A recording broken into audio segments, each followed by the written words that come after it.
yo los quiero invitar a que vayamos a la palabra de Dios, a Segunda de Reyes. Segunda de Reyes, capítulo 22. Y nos vamos a posesionar ahí, no vamos a parar ahí, ¿cierto? Antes de comenzar, yo quiero que me colaboren realizando una oración, entregándole a Dios este tiempo de reunión, que sea Él hablando a nuestras vidas, a nuestros corazones, transformándonos. Incline su rostro conmigo y acompáñeme a orar. Mi buen Dios, Padre de toda verdad, gracias te damos en este día por permitirnos reunirnos como iglesia, como congregación, como comunidad. Te quiero pedir, mi buen Dios, que tú permitas que tu palabra en el día de hoy sea expuesta de una forma maravillosa. Que el Espíritu Santo de Dios tome mi vida, me capacite, y que sea el Espíritu Santo de Dios preparando los corazones de cada uno de los que están aquí. Que tu bendita palabra, que es inerrante, llegue a nuestras vidas, nos transforme y nos cambie por el poder de tu Santo Espíritu. Que seas tú entonces permitiendo que este tiempo sea un tiempo para recibir ese alimento que viene del cielo. Te alabamos y te bendecimos en el nombre poderoso de Cristo Jesús. Amén. Amén. Bueno, yo los quiero invitar ahí parémonos en Reyes, Segunda de Reyes, ¿ya estamos ahí? ¿Sí? Segunda de Reyes. A ver, yo quiero que ustedes me acompañen en las próximas 3 semanas en esta serie. Estamos en octubre. ¿Y en octubre qué celebramos? No me vayan a decir que Halloween, por favor. ¿Sí? El mes de la Biblia, ¿cierto? Algunos dicen, bueno, algunos colocan el mes de la Biblia en septiembre, algunos. Pero en octubre se celebra, ¿cierto?, algo muy importante que sucedió en 1517. Y fue la Reforma, ¿cierto?, que nos impacta de una forma muy tremenda que llega hasta nuestros días, ¿sí o no? Entonces, yo quiero tomarme el tiempo en estos 3 sábados. Hoy es ¿qué? 18. El próximo sábado, que sería el último sábado de octubre, pero quiero tomarme el atrevimiento de tomar aún el primer sábado de noviembre, ¿cierto? Para hablar estos 3 sábados, esta serie, si me colaboran con la imagen de la serie, de esta serie que he titulado de la siguiente manera: volver al fundamento. Tu palabra permanece. Nosotros, querida iglesia, si usted que nos acompaña por hace poquito, por primera vez, yo quiero que ustedes quede claro que nuestra tarea como iglesia es ser una iglesia edificada sobre ese fundamento, el fundamento de la palabra de Dios. Que no nos podemos mover ni a derecha ni a izquierda, tenemos que estar nosotros extrayendo las verdades que hay en este libro, que es la palabra de Dios. Que sea el Espíritu Santo permitiendo que nosotros podamos entender todo lo que este libro maravilloso dice, para así entonces nosotros ser una iglesia sana, una iglesia que predique la verdad y una iglesia, ¿cierto?, que exponga con claridad la luz del Evangelio. Amén. Entonces, yo quiero que nos tomemos en estos 3 sábados esas sermones. Estos 3 sermones, hoy vamos a empezar por el primero que quiero hablar, que está en Segunda de Reyes, en el capítulo 22 y 23, que como son 2 capítulos que son largos, no los puedo leer todos, se los voy a ir narrando y vamos a ir leyendo algunas, pero como tarea queda de que ustedes lo lean completos en su casa, pero yo creo que nos va a quedar claro, pero debemos leerlos. En este primero yo quiero hablar acerca de el libro que no calla, ¿cierto? Este libro es un libro muy especial, no es un libro cualquiera, es un libro que habló ayer, nos habla hoy y le hablará a las siguientes generaciones. Este libro es un libro especial que tiene vida, que son palabras escritas hace muchos años, miles de años, ¿cierto? Pero habla con contundencia unas palabras a nosotros que usted dice, ni escritas anoche especialmente para mí, para lo que yo estoy viviendo. Porque como dice en Hebreos, la palabra de Dios es viva y es eficaz. Entonces, vamos a ver ese sermón que es el libro que no calla. Luego vamos a ver un segundo sermón que va a estar basado en Hechos 17, que vamos a hablar acerca de Biblias abiertas, mentes despiertas. Ese es el tema de dentro de 8 días para que no se lo pierdan. Va a estar basado en Hechos 17. Y luego vamos a tener, en el primer sábado de noviembre, vamos a tener otro sermón que dice, obedecer es construir. Y ese va a estar basado en esta parábola de los 2 cimientos, ¿cierto? Y también basado en lo que dice Juan 8. ¿Correcto ahí? Entonces, yo quiero que como iglesia celebremos lo que sucedió hace tantos años, hace más de 500 años, ¿cierto? Que fue lo que es la Reforma. Pero no dejarlo como algo muerto, algo que sucedió allá y como fecha calendario se celebra, no. Es entender la necesidad y la responsabilidad de nosotros como iglesia, cómo estar haciendo esto diariamente, trayendo la palabra de Dios al centro de nuestras vidas. Amén. Entonces, el 31 de octubre de este año vamos a celebrar más de 500 años, ¿cierto? De un hecho que aconteció en Wittenberg, ¿cierto? ¿A manos de quién? De Martín Lutero, ¿sí o no? Entonces, yo quiero que en este mes, como arranqué yo diciendo, allí afuera pueden estar celebrando el mes de las calabazas, pero nosotros como iglesia yo quiero que aquí nosotros tomemos el tiempo para celebrar la palabra de Dios. Que aquí nosotros tomemos memoria de la importancia que es nosotros vivir centrados en la palabra de Dios. Nosotros no vamos a celebrar disfraces, ¿cierto? Sino que vamos a celebrar la voz que se volvió a oír, la voz que volvió al centro, volviendo entonces a, como dice la senda, a ser el fundamento de su iglesia. Entonces, la voz que se volvió a oír cuando un joven monje clavó unas preguntas o las tesis, las llamadas 96 tesis de Martín Lutero, ¿cierto? Donde esto, ¿qué era lo que buscaba? ¿Por qué se llama reforma?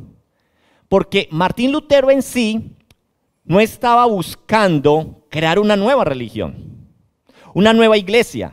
Martín Lutero lo que estaba buscando era reformar la iglesia católica que estaba desviada de lo que la palabra de Dios estaba, ¿cierto? Yo no les voy a tomar esto como una clase de historia, ¿cierto? Para contarles por qué Martín Lutero llegó hasta ahí, pero Martín Lutero fue encontrando en la palabra de Dios que cosas que se estaban enseñando no estaban aquí. Entonces, él se planteó 96 tesis donde llamó en esas tesis, ¿cierto?, a que hubiera una discusión teológica acerca de la realidad que ellos estaban viviendo. Entonces, este joven clavó estas tesis allí y también llevó a que la Biblia ya no fuera solamente en latín, sino que la Biblia pudiera venir también a nuestros idiomas y pudiera entonces poder comprender.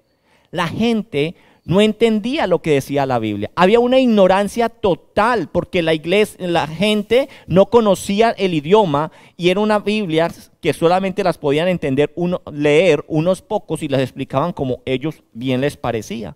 Entonces lo que pasó también en 1517 es que llevó a que esta palabra brincara de los púlpitos a los corazones de las personas. Eso es lo que aconteció allí. Entonces, esta reforma no fue un capricho cultural, porque sí, estaban aconteciendo varias cosas alrededor. Y yo los invito a que ustedes vean, por ejemplo, películas acerca de esto. las pueden encontrar en YouTube, las pueden encontrar, no sé si en Netflix habrá, ¿cierto? Pero hay diferentes películas que hablan acerca de este día, de lo que sucedió. Entonces, esta reforma no fue un capricho cultural, fue un regreso al libro, fue un regreso a la senda antigua, fue un regreso al fundamento, a la iglesia apostólica, a lo que enseñaron los profetas y los apóstoles. Eso es lo que se tiene que celebrar. Entonces, en Wittenberg, ¿cierto? Y por toda Europa, hombres y mujeres empezaron a redescubrir toda la Escritura y se dieron cuenta de que la Escritura era inspirada por Dios, como dice 1 Timoteo 3:16, que toda la Escritura es inspirada por Dios y es útil para enseñar, para redarguir, para corregir e instruir en justicia. Entonces, que esta Escritura era inspirada por Dios y que el pueblo vive cuando la escucha y que el pueblo cree y obedece, ¿cierto? Entonces recordamos también que la reforma fue obra del Espíritu Santo de Dios, usando páginas, pero también usando personas que tradujeron, ¿cierto?, al idioma del pueblo, y que algo ¿cómo digo esa palabra? Convergió, ¿cierto? En este momento fue el invento de la imprenta, ¿cierto? Que llevó a que este libro pudiera ser de un acceso a todas las personas. Esto no lo tenía todo el mundo, querida iglesia. La Biblia era algo que tenían solamente algunos sacerdotes. Es más, habían iglesias donde tenían solamente pedazos, donde tenían el misal, pero no tenían toda la Biblia, un pedazo de la Biblia. Pero la imprenta, ¿cierto?, llevó, porque anteriormente, ¿cómo se hacía? Escribiendo. ¿Cuántos se demoraban haciendo una Biblia? Sí, usted me puede decir, ay, pastor, ¿me puede comprar 3 Biblias? Ayuda a las compras. En esa época, 3 Biblias, sí, señor, 3 años. Así, porque no era. En cambio, la imprenta llevó a que esto se reprodujera y que entonces las Biblias ya no estuvieran solamente en manos de unos pocos, sino que estuvieran en manos de todos. Ahora, por eso, ¿te imaginas a gente que dio la vida para traducir la Biblia, para que fuera de fácil acceso a todos, y ahora saber que es tan de fácil acceso a todos, y a nosotros nos da pereza leerla, que a nosotros nos da pereza tenerla, que usted no tiene una Biblia física en su casa y que le duele a veces bajar el app para poderla leer, y tiene el app y no la lee, ¿cierto? Entonces eso nos recuerda a nosotros que los púlpitos empezaron a explicar, ¿cierto?, la palabra, y los hogares empezaron a vivir lo que es la doctrina que estaba en la Biblia. El día de la reforma, o cuando la reforma sucedió, hay unos estándares, hay unos estandartes sobre los cuales se edifica. Y ahí es donde viene la sola escritura, la sola gracia, la sola fe, solo Cristo y solo la gloria de Dios. Esto no son reliquias, sino que esto es la brújula que debe orientar a la iglesia en todo tiempo. Esto nos tiene que guiar a nosotros siempre, que la sola escritura, la sola gracia, la sola fe, solo Cristo y solo para la gloria de Dios. Por eso entonces yo quiero tener con ustedes esta serie, ¿cierto? Primero que todo en gratitud y decisión. Segundo en decisión. En gratitud por quienes nos entregaron la palabra en nuestras lenguas. Y segundo en decisión, ¿cierto? Porque necesitamos que esta palabra gobierne nuestra agenda, nuestras emociones y nuestros hábitos. Que esta reforma entonces no quede en la pared, en un calendario, 31 de octubre de cada año se celebra esto, sino en el cimiento de nuestras vidas, entendiendo la importancia que tiene la palabra de Dios en cada uno de nuestros corazones. ¿Correcto? Bien. Ahora entonces, con esta introducción, yo quiero que tengamos el primer sermón del día de hoy. Vámonos entonces a Segunda de Reyes. Ahí entonces, en este primero, ahí está el primer sermón, el libro que no calla, la palabra olvidada que vuelve y lo cambia todo. Ya vamos a entender por qué esa frase. Cuando nosotros nos paramos en Segunda de Reyes 22, ¿qué dice ahí el título? Reinado de Josías, ¿cierto? Entonces, cuando nosotros empezamos a leer Reyes, Segunda de Reyes 22 y 23, estamos parados en el reino del sur, en el reino de Judá. Recuérdese que cuando se divide el reino, está el reino completo que lo tiene ¿quién? David. Luego lo tuvo Salomón. Luego después de Salomón, el reino se divide en dos. El reino del norte y el reino del sur. El reino del norte, ¿cierto? Hay unos reyes que usted cuando lee el libro de los reyes, él empieza a explicar. Y esos eran los del norte, ¿cierto? O los llamaban el reino de Israel. Y a los de abajo, a los del sur, los llama el reino de Judá. El reino de Judá, o sea, el de abajo, tenía su lugar de adoración en Jerusalén. El reino del norte tenía su lugar de adoración en el norte. No me acuerdo en este momento. No me acuerdo exactamente. Es en la parte de arriba, no me acuerdo exactamente, qué pena. No tengo el nombre y no los quiero decir una mentira para quedar bien. Entonces, estamos hablando del reino del sur. Y estamos hablando del siglo VII antes de Cristo. ¿Sí? Entonces, cuando estos dos reinos existían, habían reyes buenos y habían reyes malos. En el reino del norte fue el reino que primero cayó y se fueron cautivos. Pero lo que pasa es que ellos, y tenían unos profetas muy buenos, nunca escucharon la palabra de Dios. Ningún rey del norte caminó conforme al corazón de Dios. Pero en el reino del sur había unos que sí y había unos que no. Y esa es la variación siempre cuando usted empieza a leer esto. Y se levantó este rey y este rey hizo conforme a la voluntad de Dios, e hizo esto, y murió y se levantó su hijo, y dice, y su hijo hizo lo abominable al Señor, y levantó altares, quemó incienso, hizo cosas, y luego murió, y otro siguió malo, y luego volvió y ese sí fue bueno. Eso es lo que van pasando en el reino del sur. Entonces, aquí estamos en el siglo VII antes de Cristo, y Judá vive a la sombra de una larga época de idolatría. Vienen pasando dos reyes, antecitos ahí en los capítulos 20, 21 de Segunda de Reyes. Si usted se va más para atrásito, van a ver el reinado de Manasés y va a ver también el reinado de Amón, ¿cierto? Y allí entonces estos fueron unos reyes malos, fueron unos reyes perversos, ¿cierto? Que hicieron todo en contra de lo que Dios había dicho.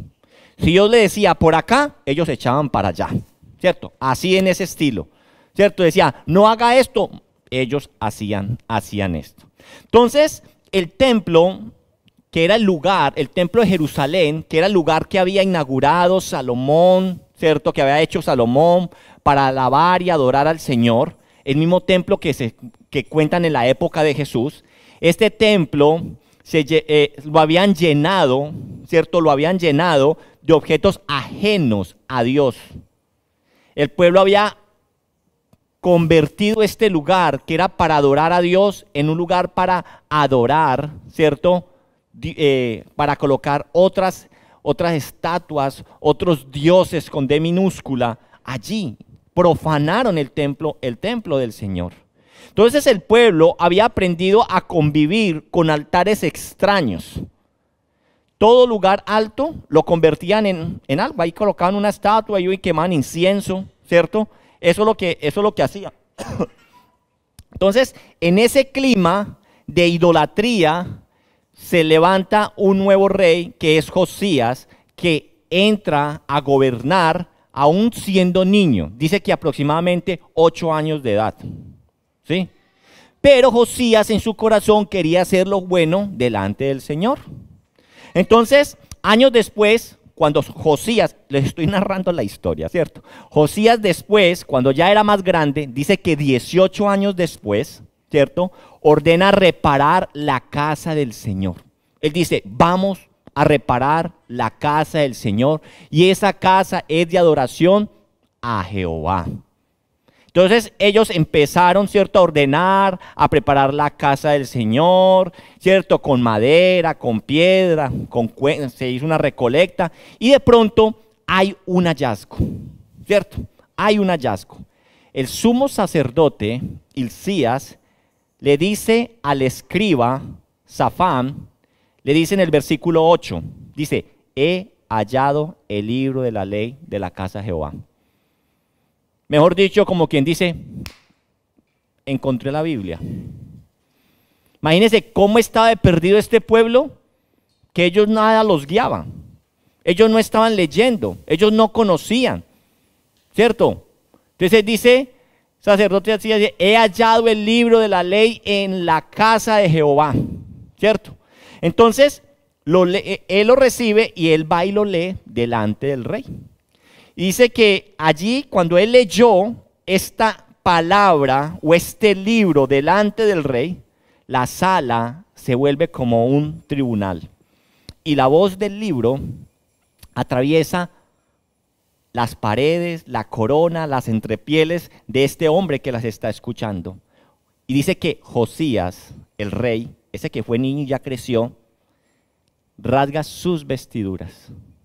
Josías entiende que no es un detalle litúrgico. Josías entiende que eso no es un juego, sino que ahí en ese libro está el corazón del pacto que sus antepasados habían hecho con Dios. ¿Sí? Entonces el rey envía a consultar a Hulda, ¿cierto?, que era una profetisa que había allí en aquella tierra. Y la respuesta llega con dos notas, una de juicio y otra, ¿cierto?, de juicio por tanta idolatría, y otra con misericordia para el que tiembla ante la palabra de Dios. Porque ¿qué fue lo que pasó? Cuando el rey escuchó la palabra de Dios, que dice que él rasgó sus vestiduras. Entonces, cuando él va a leer en el versículo 19, dice, por cuanto tu corazón se entristeció, yo te oí. Eso es lo que dice esta profetisa cuando él le manda a preguntar. Entonces, con esta certeza, Josías convoca a todos los ancianos, sacerdotes, lee el libro allí delante de todo el mundo. Él hace un pacto de andar delante de Jehová. Él elimina todos los lugares altos, limpia el templo, hace un pacto delante de todos, ¿cierto? Y dice que finalmente termina celebrando la Pascua. Esto es lo que narra el capítulo 22 y 23. Bien, ahora, para este tema yo quiero tocar 3 puntos en particular, ¿cierto? El primer punto que quiero hablar o que me quiero enfocar es en los versículos 8 al 13, donde quiero hablar acerca de cuando la palabra de Dios nos encuentra. Sí, el segundo punto que quiero hablar es con respecto cuando Dios interpreta nuestra ruina. Hay un veredicto y hay una promesa en el segundo punto. Ahora, y el tercer punto con el que quiero finalizar es cuando la palabra gobierna nuestras vidas, hay pacto, hay limpieza y hay adoración, ¿correcto? Entonces, arranquemos con este primer punto. En este primer punto está entre los versículos 8 al 13, ¿cierto? En los versículos 8 al 13 dice cuando la palabra nos encuentra. Entonces, cuando la palabra nos encuentra, cuando se escucha, ¿cuál es la razón ser de cuando escuchamos la palabra de Dios? En ocasiones, la palabra de Dios, cuando viene a nosotros, nos hiere, ¿cierto? Pero no es para herirnos, sino para sanarnos. La palabra de Dios viene a convencernos a nosotros ¿de qué? De pecado, de justicia y de juicio, que viene con el poder del Espíritu Santo. Entonces, la palabra crea una convicción en nosotros que nos hiere, nos aporrea, pero ¿es para qué? Para sanarnos, para limpiarnos a nosotros. Entonces, en los versículos 8 en adelante, ¿cierto? Entonces dijo el sumo sacerdote Hilcías al escriba Safán: he hallado el libro, y ya más o menos narré qué es lo que sucede, ¿cierto? ¿Qué está pasando en estos versículos 8 al 13? En estos versículos 8 al 13, ¿qué está pasando? Entonces, están arreglando el templo del Señor, ¿cierto? Porque Josías así lo desea. Entonces, hay polvo, hay tablas, hay tierra, hay un montón de cosas allí, ¿cierto? Y el sacerdote encuentra un libro. Y este libro es la palabra que Dios, la palabra de Dios, la palabra que ellos habían olvidado. Vuelven a encontrar la palabra, la ruta, la guía, lo que a ellos los había hecho como nación. Entonces, este sacerdote le entrega esto al escriba, y el escriba va y lo lee delante del rey. ¿Y qué pasa cuando él va y lo lee delante del rey? Al escuchar entonces el rey, dice, se rompe sus vestiduras. Dice que en su interior, al él escuchar esas palabras de la ley de Dios, ¿cierto? Él se duele, rasga sus vestiduras, porque él se da cuenta de cuán lejos estaba de lo que verdaderamente Dios quería, o cuáles eran los estándares o el pacto que sus padres habían hecho con Dios. O sea, Josías dice: no puedo creer que nosotros estemos tan perdidos, estemos tan lejos. Y eso es lo que hace la palabra de Dios a nosotros cuando nos ilumina, nos muestra, es luz y nos muestra la realidad en la que nosotros estamos viviendo. Y eso es lo que tiene que producir cuando nuestra realidad es muy contraria a lo que Dios nos demanda en su palabra. En nosotros tiene que haber ¿qué? Un duelo, un lloro, un dolor. Eso es lo que produce. ¿Pero para qué? Para sanar, para arrepentimiento debe ser eso. Entonces, al escuchar, él rasga sus vestiduras. Y al rasgar estas vestiduras es una señal de dolor, es una señal de arrepentimiento que tiene el rey. ¿Y qué hace luego el rey al finalizar los versículos? ¿Qué hace él? Él dice: vayan y busquen al Señor. Versículo 13. Necesitamos saber qué hacer. Cuando él dice necesitamos saber qué hacer, busquen al Señor, dice en el versículo 13. Entonces, cual nos muestra esto, que él no se queda en la emoción, él toma una acción. Nosotros muchas veces, la palabra de Dios, sí, usted escucha la palabra de Dios, usted se duele, usted llora, sí, yo tan malo, yo como me he olvidado de mi Diosito, ay, no, yo tengo que buscar, tengo que hacer lo bueno, y nos quedamos ahí. Y le digo, nos quedamos ahí porque muchas veces yo también me siento en esa realidad como ser humano. Y yo sé que ustedes también, las mujeres acabaron de salir de un retiro maravilloso por lo que hemos escuchado, los testimonios que han hablado. Pero no nos podemos quedar solamente en eso. Ay, tan lindo el fin de semana. Ay, no, qué maravilla, qué cosa tan hermosa. El Señor me confrontó. Pero ¿cuáles son los hechos que vamos a hacer? ¿Cuáles son los pasos que vamos a tomar? ¿Sí? Entonces, el rey no solamente se duele y rasga sus vestiduras. Dice, consultemos a Dios. ¿Qué tenemos que hacer? Estamos tan perdidos y hemos estado tanto tiempo alejados de Dios que ¿qué tenemos que hacer? Entonces, ¿qué nos enseña esto hoy a nosotros? ¿Qué nos enseña esto hoy? Primero miremos cómo llega la palabra a este pueblo que está perdido y extraviado y que habían olvidado la palabra de Dios. Dios usa momentos cotidianos para hablarnos. Dios siempre quiere hablarnos a nosotros, sus hijos. Él quiere hablar a su pueblo. Nosotros somos los que nos escondemos. Nosotros somos los que huimos. Acuérdense lo que pasó allí en el Edén. Fuera de que Adán y Eva pecan, se esconden. Llega Dios a decir, llega la voz de Dios a buscar al hombre. ¿Dónde están? Escondidos. Entonces, Dios usa momentos cotidianos para hablarnos a nosotros. Muchos creemos que para que Dios nos hable a nosotros, necesitamos de cosas sobrenaturales para que Dios nos hable a nosotros. Vea, Dios le puede hablar a usted cogiendo el bus. Dios habla tremendamente cuando usted está haciendo vacuum. Dios habla tremendamente cuando usted va en el carro. En lo cotidiano habla Dios. Ellos estaban arreglando la casa del Señor y se encontraron con la palabra de Dios. Entonces muchos creemos que necesitamos un super retiro. El error más grande que ustedes pueden hacer, mujeres, es creer que Dios no les va a volver a hablar hasta el retiro del año entrante. O que nos toca esperar hasta Semana Santa, que nos vamos a ir para otro retiro, para que Dios vuelva y hable. Y vivimos, ¿qué? De emoción en emoción. Creemos que solamente usted no necesita un super retiro, usted no necesita una vigilia de toda la noche, usted no se tiene que arrodillar en frijoles, usted no tiene que irse para un lugar especial, para Israel, para Turquía, usted no necesita eso. Dios habla todos los días a nuestras vidas. Con las cosas más simples que nos pasan, Dios nos habla y tiene una enseñanza para nosotros. Ahora, veremos el orden que nos muestran estos versículos.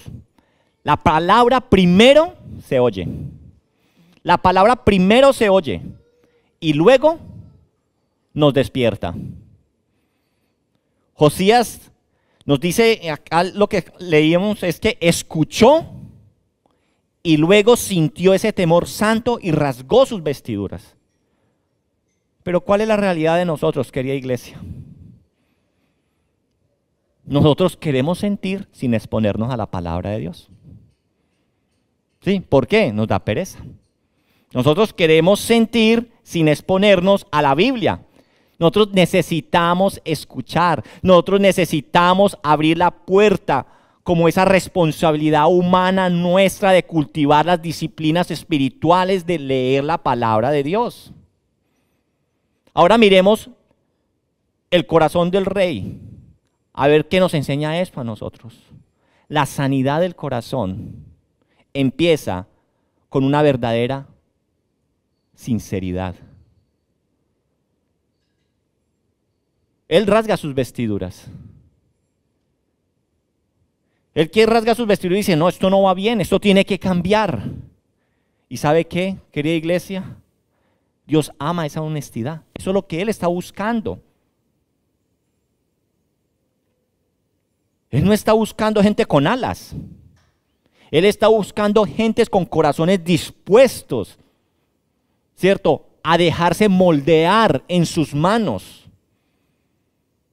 Pero lo que pasa es que nosotros llegamos al Señor y cuando nos moldea en sus manos, nosotros queremos decirle al Señor qué es lo que Él tiene que hacer. Por aquí no, por allá sí. Sí. Nosotros tenemos que dejar que Él obre completamente, absolutamente. Ahora bien, no basta consentir, hay que preguntar y obedecer. Dijimos, el rey sintió, ¿cierto? Rasgó sus vestiduras. Josías dice, ¿el qué dice? Consulten a Dios.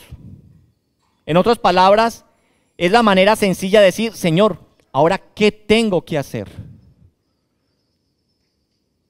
¿Qué tengo que hacer? Y si vemos a veces Hechos de los Apóstoles, las personas cuando se les predicaba el Evangelio, ¿cuál era la actitud de ellos? ¿Qué tengo que hacer?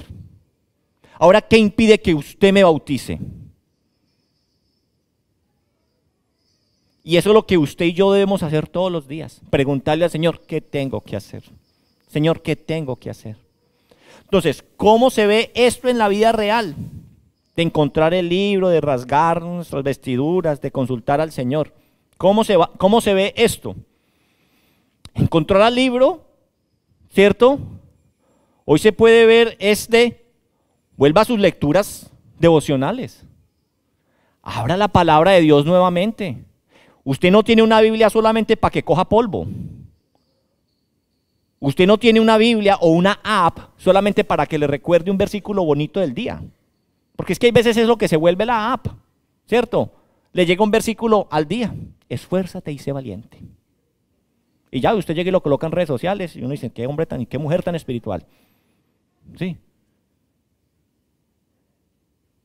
Encontrar el libro es volvernos nosotros a encontrar con esa realidad de que aquí están las verdades del Señor, que mi vida tiene que estar regida por la palabra de Dios, que estas letras tienen que crear en mí una convicción para convertir mi vida en un estilo de vida. Esto no puede ser muerto. ¿Que es fácil? No. Y el Señor lo sabía. Por eso nos dejó a su Santo Espíritu, para ayudarnos, para capacitarnos. ¿Sí? Necesitamos volver a abrir nuestra Biblia. No la abran solamente aquí en la iglesia, ábranla en su casa. Ábranla todos los días, ábranla en la mañana. Qué bueno que ustedes esa app de la Biblia la abrieran tantas veces como se abre el Facebook, el Instagram o el Twitter. Ahora, con respecto de rasgar nuestros vestidos, hoy es que cuando usted y yo leemos la palabra de Dios, usted y yo admitimos, sin excusa, que necesitamos pedir perdón. Que cuando Dios habla no nos justificamos, aceptamos y reconocemos que nos hemos equivocado y que estamos perdidos. Y con respecto a consultar al Señor, como lo hizo el rey que mandó a preguntar a la profetisa, hoy no es irse ahora a buscar un vidente. No, eso no es. Ay, pastor nos mandó a mirar a la vidente. No, es orar con alguien maduro en la fe. Es pedir un consejo que sea un consejo bíblico, buscar un versículo que hable de la situación y con alguien un anciano de la iglesia, contarle la situación que Dios le está mostrando para ver qué debe hacer, qué tengo que hacer. Muchas veces cuando usted le pregunta al Señor, ¿qué tengo que hacer? Señor, busque ayuda. Por eso acá tenemos diáconos. Por eso nosotros como pastores estamos abiertos y accesibles a ustedes para que nos hablen. Ay, pastor, es que usted se mantiene tan ocupado. Pero siempre respondemos. Si usted nos dice, necesito, deme 5 minutos, 5 minutos les damos. 10 minutos les damos. Si nos toca invitarlo a comer para que nos termine de contar la historia, lo invitamos a comer para que nos cuente la historia. Para poder orar por usted. Lo hacemos. O en su peor defecto, mandamos a alguien para que lo haga. Lo redireccionamos ¿con quién? Con el copastor Faber o con cada uno de los diáconos que hay aquí. Esa es la realidad. Eso es cómo se ve la realidad aquí en la iglesia. Ahora, sigamos leyendo la historia, ¿correcto? Punto 2. Punto 2, como el texto es muy largo, no lo estoy leyendo, listo, pero ya les conté la historia a grosso modo y me tomé como 10 minutos. Yo creo que hubiera sido más fácil leerlo. En el punto 2, están desde los versículos 14 al 20. Y es cuando Dios interpreta nuestra ruina, cuando Dios interpreta nuestra realidad. Hay un veredicto y hay una promesa. ¿Listo? Entonces, ¿qué está pasando en los versículos 14 a 20? Vuelvo y les digo. En los versículos 14 al 20, usted los puede ir moviendo ahí con calma para que la gente lo vaya leyendo y vaya entendiendo. Josías, entonces nos dice en el versículo 13 que él manda a consultar, ¿cierto? ¿Qué es lo que Dios quiere? Josías quiere saber qué hacer y envía a unos hombres a consultar al Señor. Y ellos muy juiciosamente, ¿cierto? Se van a ver a Hulda, una profetisa que es respetada en Jerusalén. ¿Y qué pasa? ¿Qué dice esta mujer? Da un mensaje que viene de Dios. Y ese mensaje viene con 2 partes. Y en esas 2 partes da un veredicto y da una promesa. El veredicto que da es que por tanta idolatría acumulada por el pueblo de Judá, ¿qué dice? Vendrá un juicio sobre toda Judá. Eso es lo que dice esa mujer. Y también hay una promesa. Y esa promesa es una promesa a aquel hombre a cuyo corazón se enterneció al escuchar la palabra de Dios y lo rasgó. ¿Y qué le dice? Versículo 20, porque se enterneció tu corazón y te humillaste, yo te oí. Serás recogido en paz. Es lo que el Señor le manda a decir a esta persona. Y ese es el mensaje que el Señor nos manda a que ustedes hoy escuchen. El Señor les dice a ustedes, son unos pecadores. En ustedes no hay nada bueno, sea su situación la que sea. ¿Sí? Pero el Señor dice, pero si ustedes se arrepienten, si ustedes tienen un corazón humilde, ¿cierto? Y enternecen su corazón y se humillan delante de Dios, yo los voy a escuchar, ¿cierto? Y yo los voy a recoger en paz. Entonces, en pocas palabras, cuando uno va a Dios, Dios no maquilla la verdad. ¿Sí? Usted puede llegar acá con una ofrenda y luego de la ofrenda puede venir a contar la historia. El Señor le va a decir, muchas gracias por la ofrenda, pero sinceramente yo creo que usted es esto. Si usted se arrepiente, se vuelve de todo corazón a mí, o sea, nosotros no podemos tratar de manipular al Señor con una ofrenda, con un regalo, con una ayuda, con una... nada. Al Señor lo que es. ¿Sí o no? Entonces, ¿qué nos enseña esto que estamos viendo acá?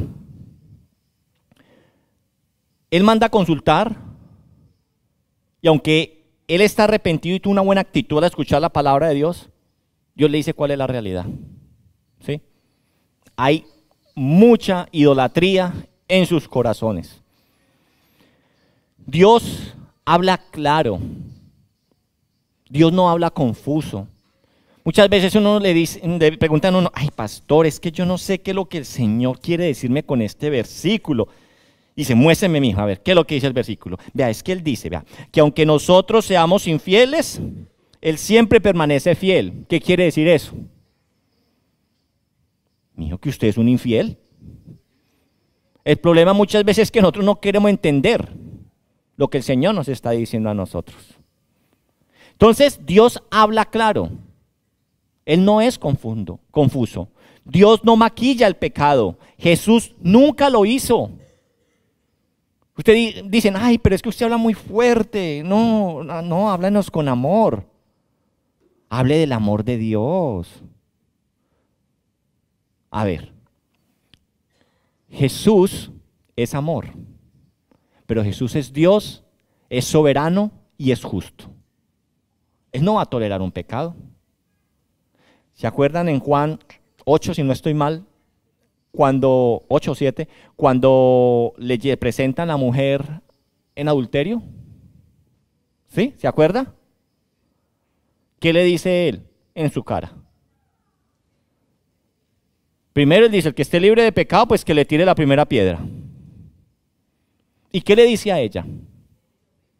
Vete, ni yo te juzgo, vete y no peques más. Traduzca usted eso, ¿qué le quiso decir? Vete, no te pongas mujer a vender más el cuerpo. No sigas en la prostitución y en el adulterio. Busca del Señor, arrepiéntete, camina por los caminos que el Señor ha demarcado que debemos de caminar. Muy fuerte el Señor. No, justo. Es justo. Entonces, Dios no endulza el diagnóstico. Donde hay pecado, punto, hay pecado y hay consecuencias. Por eso nos llama al arrepentimiento. ¿Qué otra cosa podemos enseñar hoy con respecto a esto de la actitud del rey? Humildad. La humildad abre la puerta a la misericordia. Esto es lo que vemos en la vida del rey. Un corazón tierno y un corazón que oyó. ¿Qué trajo? Misericordia. Dios oye. Cuando nosotros nos presentamos delante del Señor con un corazón tierno, ¿cierto? Y con unos oídos atentos, el Señor nos va a escuchar a nosotros y Él nos va a hablar a nosotros. La palabra de Dios es muy clara, es muy específica. Hay una verdad para el pueblo y hay una palabra, lo que vemos, para la persona de Josías. Aprendamos de la actitud del rey. Buscar consejo es fe en acción. Cuando usted le dice, Señor, ¿qué tengo que hacer? Y usted busca ayuda, eso es fe en acción. Pero es que a veces nosotros no lo hacemos porque dice, ay, ¿qué tal que se den cuenta en las que yo ando? No me sorprenda que pronto el que te va a hablar estuvo en unas situaciones peores que la tuya, sino que la misericordia del Señor también lo alcanzó. ¿Sí? A veces cuando uno le cuentan historias, ¿cierto? No, pastor, es que usted no va a entender. Usted no va a entender. Cuando le cuentan a uno la historia y dice, mijo, le hubiera dado clases yo. ¿Sí? Pero la misericordia del Señor. Entonces, ¿cómo se ve esto en la vida real? ¿Cómo podemos nosotros ver esto en la vida real? Cuando usted y yo leemos la palabra de Dios hoy en día, así como el rey fue confrontado cuando escuchó la palabra, hoy en día cuando usted y yo leemos la palabra de Dios, nos confronta a nosotros. ¿Y qué nos confronta? ¿Cuál es el veredicto? Estás mal.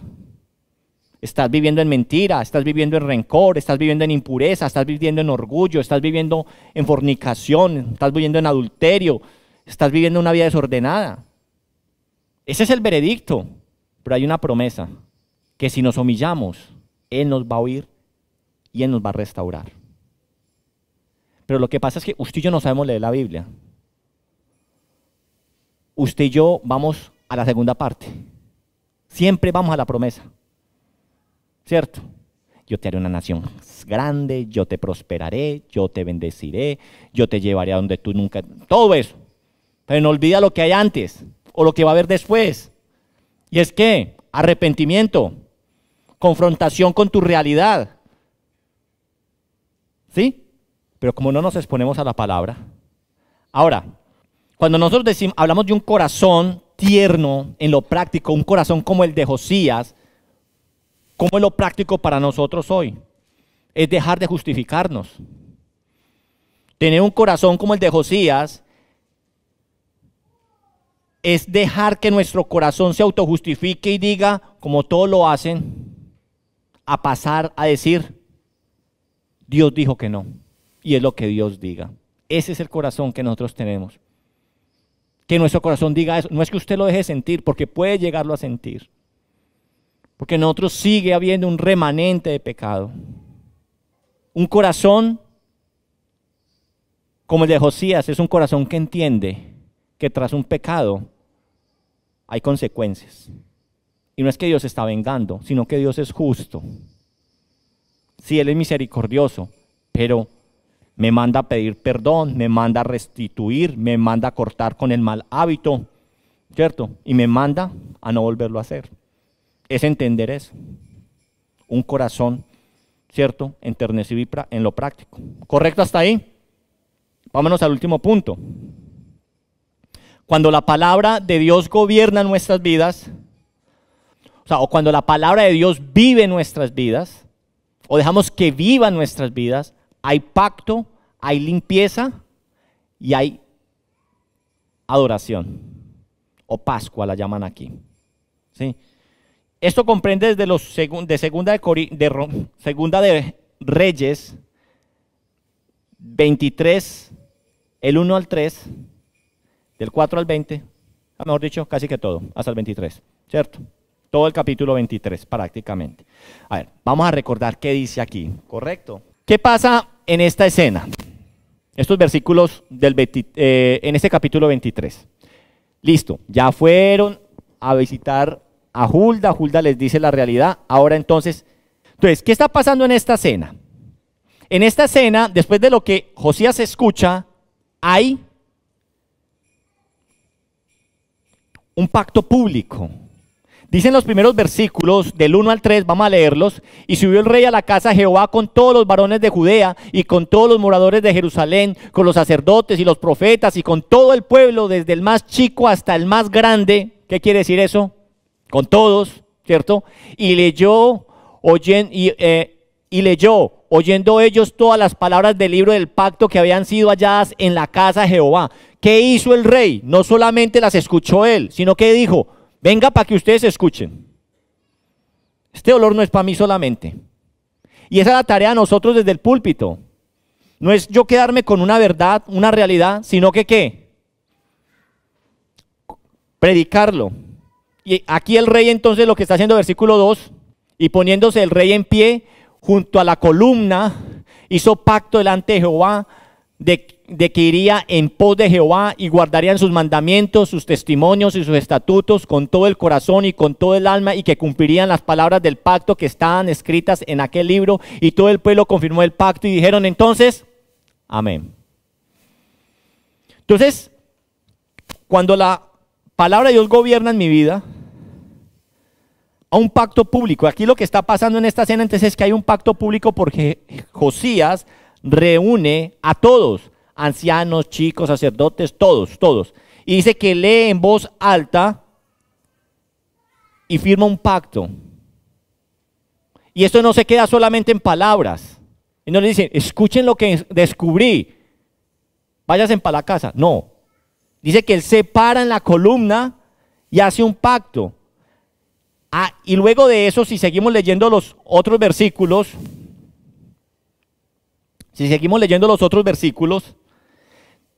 dice que después de eso, él prometió eso, pero él se fue y limpió todo. Y esta es la diferencia de Josías con muchos de los otros reyes que eran buenos.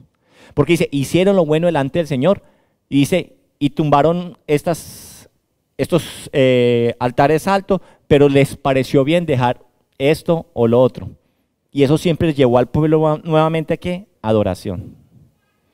Entonces, él hace una limpieza, ¿cierto? Él no administra el pecado, él lo desmonta. Saca los objetos del templo, y dice que ahí cuando ustedes leen, dice que saca objetos de Baal y de acera del templo del Señor. Derriba los lugares altos que hay en Jerusalén. Apaga a Tophet, el que le quemaban niños. Destruye el altar de Betel. Y hasta quita los caballos dedicados al sol. Eso están en los versículos del 4 al 20. ¿Cierto? Bueno, él hace una limpieza completa, total. Y luego, dice que luego él celebra la Pascua. Y dice la palabra de Dios en lo que se lee ahí en los versículos 21 y 23, ordena celebrar la Pascua, dice, como no se había celebrado desde la época de los jueces. Todo eso quiere decir, todos los reyes que ya habían pasado, ¿cierto? Época de los jueces, o sea, antes de David. No se celebraba una Pascua como la que él está celebrando. ¿Qué nos enseña entonces a nosotros esto que estamos leyendo acá? Querida iglesia, la fe es pública. Su fe es una fe que tiene que ser pública. No podemos quedarnos nosotros callados. Veamos lo que hizo el rey. El rey hizo un pacto. Un pacto no en lo secreto, hizo un pacto en lo público. Todos oyeron y todos respondieron amén a lo que él dijo. La obediencia se ve, porque él salió de ahí a limpiar. Ahora, obedecer es decir, en concreto, ¿cierto? Lo sentimos. O sea, no basta solamente con decir lo sentimos. Obedecer es quitar lugares, objetos, personas, cosas que hay que cambiar. ¿Sí? El pecado no se gestiona. A veces nosotros nos creemos más listos. Nosotros creemos que el pecado lo podemos gestionar, manejar. Pero hay una sola cosa que usted puede hacer con el pecado: eliminarlo de su vida. El pecado no es tolerable con usted. ¿Por qué lo tolera usted a él? ¿Sí? Entonces el pecado no se gestiona, se debe romper, debe cortarse inmediatamente. ¿Qué hizo Josías? Donde Josías veía un altar falso, lo quitaba y punto. Lo quitaba, ¡pum! No negociaba. Son cosas que no se negocian. ¿Cuántas veces nosotros negociamos nuestros principios? ¿Cuántas veces nosotros movemos nuestros linderos? En Josías no había tolerancia. Josías no dijo, no. Quitémoslos de a poquitos, porque el pueblo se nos va a emberriondar. No. Él no dijo, esperemos que el pueblo empiece como a aceptar los cambios y ahí chiquito, poquito a poquito los vamos quitando. No, Él tiene una convicción clara. Esto no es de Dios y va para afuera. Ahora, la adoración se reordena alrededor del Evangelio. Y ellos vuelven al fundamento. ¿Y por qué digo que ellos vuelven al fundamento? Porque dicen que volvieron a la Pascua. Y cuando nosotros decimos volver a la Pascua, ¿qué era ese pueblo volver a la Pascua? Pueblo de Dios. ¿Qué era volver a la Pascua? ¿Dónde se celebró la primera Pascua? En Egipto. ¿Cuál era la realidad de ellos cuando estaban en Egipto? Esclavos, oprimidos, llevados. ¿Hacían lo que querían? No, trabajos horribles. Ellos volvieron ¿qué? Volver a la Pascua es igual de volver a recordar lo que Dios hizo para rescatarnos.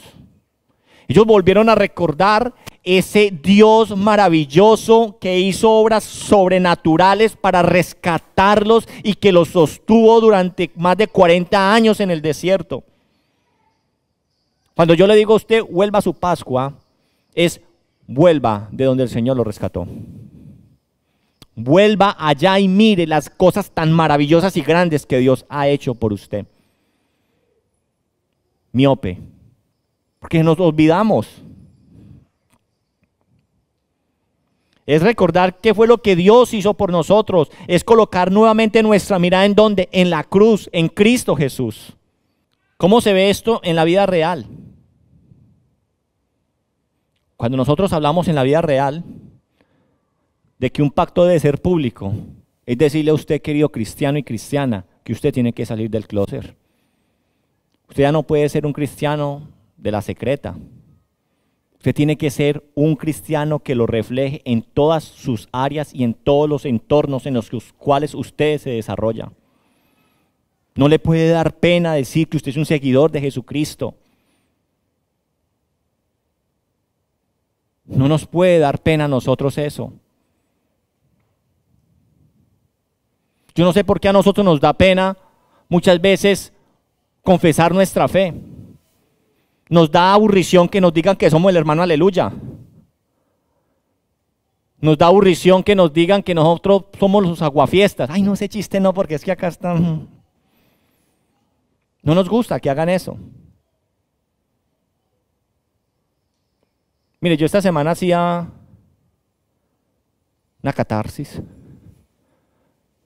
Rebobinaba y pensaba en algo y es, ¿cuántas veces nosotros abiertamente hablamos de nuestra vida espiritual y lo que estamos viviendo en nuestra vida espiritual? A ver, ¿cuántas de las mujeres hace 8 días, no es una crítica a ustedes, es para que me entiendan el ejemplo, ¿cierto? ¿Cuántas de las mujeres que estaban en el retiro colocaban videos o lives de aquí, teniendo un encuentro especial con el Señor, no sé, diciendo lo que estaban viviendo, sin pena, ¿cierto? Un tiempo de intimidad con el Señor me habló, el Señor me dijo, hemos estado haciendo esto, tan. A veces nosotros no hacemos eso, no estoy diciendo que ustedes lo tienen que hacer, es para que entiendan a dónde voy. Hombre, hoy la gente está volviendo a las religiones antiguas. A mí me sorprende tremendamente cómo aún gente en nuestra familia, ¿cierto?, coloca en sus redes un encuentro ancestral,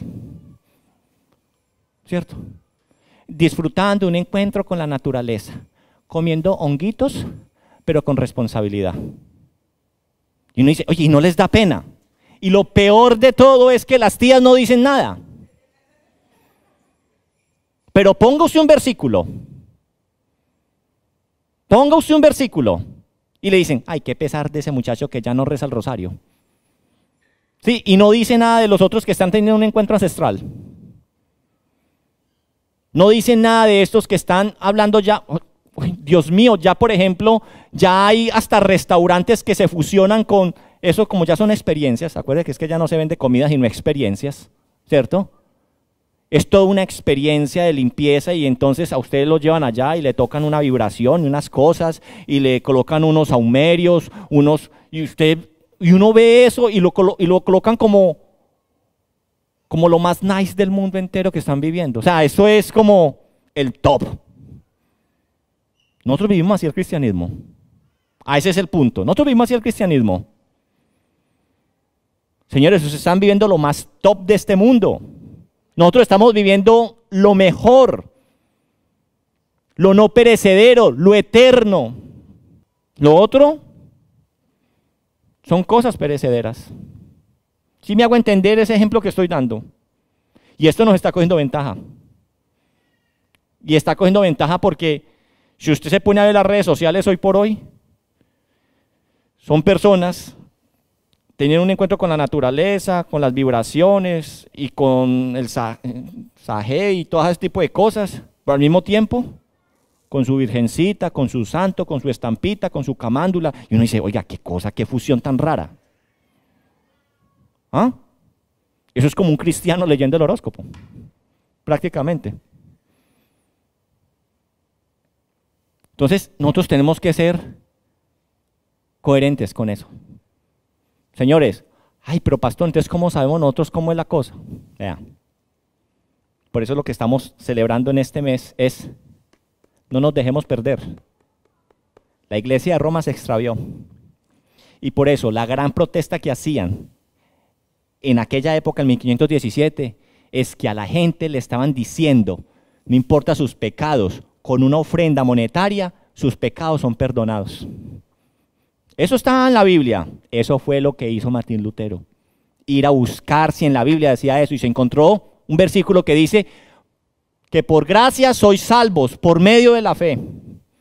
Que es por gracia, no por la moneda que le tiremos al Papa. No es por una moneda que nosotros demos. No es por un mercado. Eso es lo que nosotros tenemos que entender. Entonces, el pacto debe ser un pacto público. Tenemos que confesar al Señor sin pena de que usted y yo somos cristianos, que tenemos principios que nos mueven. Hacer lo correcto. Ahora, ¿cómo seguimos viendo con respecto a esto? Con respecto al pacto ya hablé. Ahora, ¿cómo hacemos esa limpieza valiente hoy? ¿Cómo nos purgamos? Quitando, no administrando. Porque Josías no administró, él quitó. Él quitó. ¿Qué tenemos que quitar hoy de nosotros? Por ejemplo, mire en qué áreas usted falla y qué tiene que limpiar. Si sus caídas son por las pantallas, elimine las apps que lo hacen caer. Hágale seguimiento a eso, póngale tiempo, organícese usted. En el ambiente en el que usted se mueve, ¿qué tipo de amigos tiene usted? Amigos que lo jalan a lo bueno o lo jalan a lo malo. Ay, pues que son mis amiguitos. Pues yo le quiero decir que muchas veces sus amiguitos son los que lo emborrachan, sus amiguitos son los que lo llevan a pecar, sus amiguitos son los que los extravían. Y muchas veces tenemos que son amigos que nos empujan al pecado y tenemos que tener límites claros. ¿Cómo nosotros tenemos que hacer una limpieza completa? En nuestra casa, por ejemplo, descarte, por ejemplo, objetos que alimentan supersticiones o ocultismo. O sea, señores, que es la hora de que usted saque la penca de sábila que hay detrás de su casa. Es la hora de que usted saque la herradura. Es la hora de que usted verdaderamente quite de su billetera el detente que le dio la abuelita. Eso no hace nada. No hace nada. Tenemos nosotros que vivir con convicciones claras de lo que dice la palabra de Dios. Nuestra fe tiene que estar única y exclusivamente ¿quién? En Cristo Jesús, que es nuestro Salvador. No dejemos que nuestro tiempo sea administrado por tareas que no son de Dios. No podemos dejar de asistir a la iglesia porque es que tenemos compromisos en el mundo. Hay cosas, tranquilos. O sea, una vez al año la fiesta de Navidad de la iglesia, de la empresa, y cayó justo este año. O sea, no soy intransigente ni ciego, pues tampoco. Hay cosas. Pero ahora, que usted me dice, no, es que me colocaron las clases de natación los sábados a las 5. Pues ahóguese más bien. Busque otro instructor, otro lugar donde le enseñen, no sé, los viernes, los domingos. Pero hay veces, Ay, no, es que a la niña le colocaron las clases de ballet los sábados a las 4 y no alcanzo a llegar. Tiene competición los sábados a las 6, entonces no alcanzo. Sus trabajos. ¿Cuántas veces las personas no vienen a la iglesia porque tienen trabajos que hacer? Por montón. Es más, pueden que hoy ni estén aquí por eso. Yo les quiero decir, yo también tuve las mismas necesidades. Yo también tenía que trabajar para poderme sustentar, para poder pagar mis visas, para poder pagar mis estudios. Yo siempre tuve claro, nunca voy a trabajar un sábado en la tarde. Y aquí está Marta y Liz que me pueden corregir. Nunca por trabajo falté un sábado. Y nunca faltó el pan en la mesa, ni plata para pagar mis estudios, mi visa y mi vivienda y todo. Porque Dios sabe cuáles son mis prioridades. No le dé miedo, no le dé miedo a usted. Ahora, ¿cómo limpia, por ejemplo, también? ¿Qué tiene que limpiar? ¿Hay en usted chisme? Límpielo. No participe. No critique. Cámbielo por intercesiones. Ore por esa persona. Si usted no está seguro, no hable lo que no es. Yo creo tal cosa. Yo creo. Y muchas cosas también que pasan. Nosotros estamos en una iglesia, en una comunidad. Muchas veces pasan cosas y dicen, ay, ¿por qué en la iglesia están contando eso? Y nosotros sin saber nada. Y meten la iglesia. Y la iglesia, el pastor. Sí. Nosotros tenemos que entender, ¿cierto?, que el Señor nos llama a nosotros a no estar metidos en chismes. Y que tenemos nosotros que controlarnos y tener más que criticar, ¿cierto? Nosotros tenemos que orar por las vidas de esas personas. Con respecto al dinero, sepa, maneje el dinero ordenadamente. Cancele deudas. No gaste la plata por caprichos. Ordene su presupuesto. Sea generoso. Sea generoso con el Señor. Sí. Muchas veces ustedes creen que el dinero que el Señor les da solamente para sus caprichos, sus deseos y sus cosas que ustedes se merecen. Ah, pero darle al Señor. Ah, no. Eso sí, poquito. ¿Por qué? Ah, el pastor se la roba. Y a veces nos escudamos en eso. Pero el problema no es que el pastor se lo robe. El verdadero problema que está en su corazón es que usted se escuda en eso porque le duele dar. Le duele dar. Y yo creo que estamos lo suficientemente maduros y están ustedes lo suficientemente conscientes que si ustedes están en una iglesia sana, ¿cierto?, se tiene que hacer unos buenos manejos. A los diáconos hace como un mes, 2 meses, mes y medio, se les dio el estado financiero de toda la iglesia. Y a medida que vayamos avanzando, vamos a seguir dando los reportes financieros, ¿cierto?, a nuestros diáconos, ¿cierto?, y a los miembros más adelante, la membresía. Porque ¿qué es lo que pasa cuando no se reportan lo que hay en la iglesia? Usted dice, no, es que el pastor está lleno de plata. Vaya, mire cuál es la realidad. Puede que sobre, puede que falte. Y si sobra, pues ahí está. Y si falta, pues cómo se está supliendo. Pero uno siempre cree que sobre y que lo que está sobrando se lo están robando y no que lo están guardando o lo están empleando en cosas nuevas. En cosas que se necesitan para la obra del Señor. Entonces, ahora termino con esto. ¿Cómo se puede vivir hoy lo que ellos celebraron en su Pascua? Cuando ellos dicen que celebraron la Pascua, ¿cómo lo podemos vivir nosotros hoy?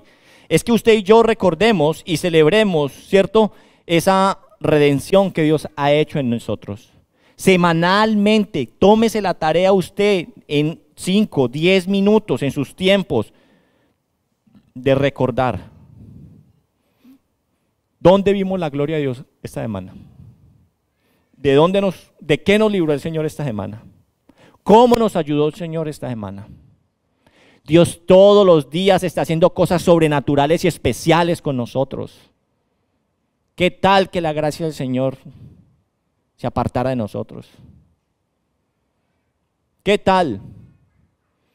Hay veces nosotros decimos, vea, no, hice un devocional especial y fui a la reunión y hice de todo y me choqué. ¿Qué tal que no lo hubiera hecho?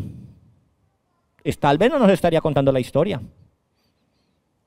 Muchas veces, nosotros siempre lo vemos por donde no es. Pero gracias a Dios, la gracia de Dios nos ha acompañado y orémosle al Señor que nos siga acompañando siempre. Amén. Vamos entonces a orar. Vamos a colocarnos en pie.